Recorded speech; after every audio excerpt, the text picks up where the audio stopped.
Hi friends, இன்றைக்கி வீடியோவில் நல்லா ஹெல்த்தியான ஒரு டிஃபன் ரெசிபி தாங்க பார்க்க போகிறோம். ராகி ப்ரோட்டீன் தோசை எப்படி பண்ணலான்றது பார்க்கலாங்க.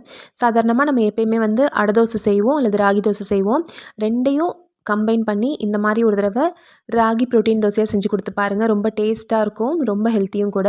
இப்போ இந்த ராகி ப்ரோட்டீன் தோசை செய்கிறதுக்கு ஒரு பவுல் எடுத்துக்கலாங்க. இதில் 1/4 லிட்டர் அளவுடைய கப்பில் 1/2 கப் அளவுக்கு கடலைப்பருப்பு, 1/2 கப் அளவுக்கு துவரம்பருப்பு, 1/4 கப் அளவுக்கு உளுத்தம்பருப்பு, இது மூணையும் நல்லா 2-3 தடவை கழுவிட்டு தண்ணி ஊற்றி ஒரு 2லேருந்து 3 மணி நேரம் ஊற வச்சு எடுத்துக்கோங்க. பருப்பு பாருங்கள், இந்தளவுக்கு நல்லா சாஃப்டாக ஊறி வந்திருக்கணும்.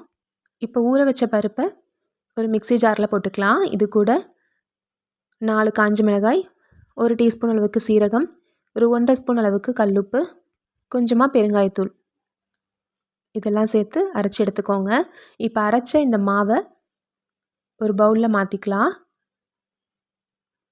நான் எடுத்துருக்கிறது 1/4 லிட்டர் அளவுடைய கப்புங்க. 1/4 லிட்டர் அளவுடைய கப்பில் 1/2 கப் அளவுக்கு துவரம்பருப்பும் கடலைப்பருப்பு எடுத்திருக்கேன். 1/4 கப் அளவுக்கு மட்டும் உளுத்தம்பருப்பு போட்டிருக்கேன். அது கரெக்டான ரேஷியோவாக இருக்கும். இது எல்லாத்தையும் சேர்த்துட்டு நல்லா கலந்து விட்டுருங்க. மிக்ஸி ஜாரில் கொஞ்சம் தண்ணி விட்டு அந்த தண்ணி ஊற்றிக்கலாம்.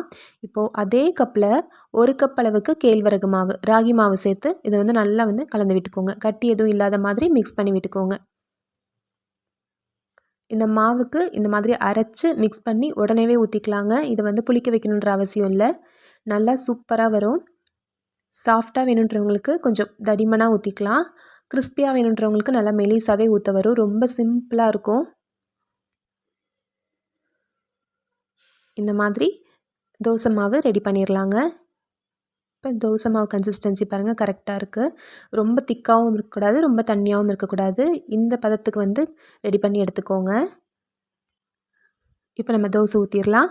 ஸ்டவ்வில் ஒரு தோசைக்கல் வச்சுக்கலாங்க. கல் சூடானதும் ஒரு கரண்டி அளவுக்கு மாவு எடுத்து ஊற்றி நம்ம சாதாரணமாக தோசை எப்படி ஊற்றுவோமோ அதே மாதிரி ஊற்றிக்கலாம். சுற்றி கொஞ்சமாக எண்ணெய் விட்டு நல்லா மேல் பக்கம் எல்லாம் வெந்து வரட்டும். திருப்பி போட்டுடலாம். பாருங்கள் எவ்வளோ நல்லா வந்திருக்குன்னு. நல்ல ஒரு கோல்டன் ப்ரௌன் கலரில் நல்லா சூப்பராக இருக்கும். டேஸ்ட்டும் அவ்வளோ நல்லாயிருக்கும்.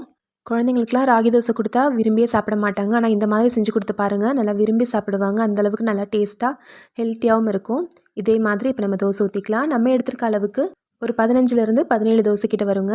இதுக்கு சைட் டிஷ்ஷாக தேங்காய் சட்னி, பொட்டுக்கடலை சட்னி, தக்காளி சட்னி, இது எல்லாமே சூப்பராக இருக்கும். இதே அளவுகளில் இதே மாதிரி ட்ரை பண்ணி பார்த்துட்டு இப்படி இருந்துச்சுன்னு சொல்லுங்கள். இந்த ரெசிபி பிடிச்சிருந்துச்சுன்னா நம்ம சேனல் ராகாஸ் கிச்சனில் ஒரு லைக் கொடுங்க. ஃப்ரெண்ட்ஸ் கூட இந்த வீடியோவை ஷேர்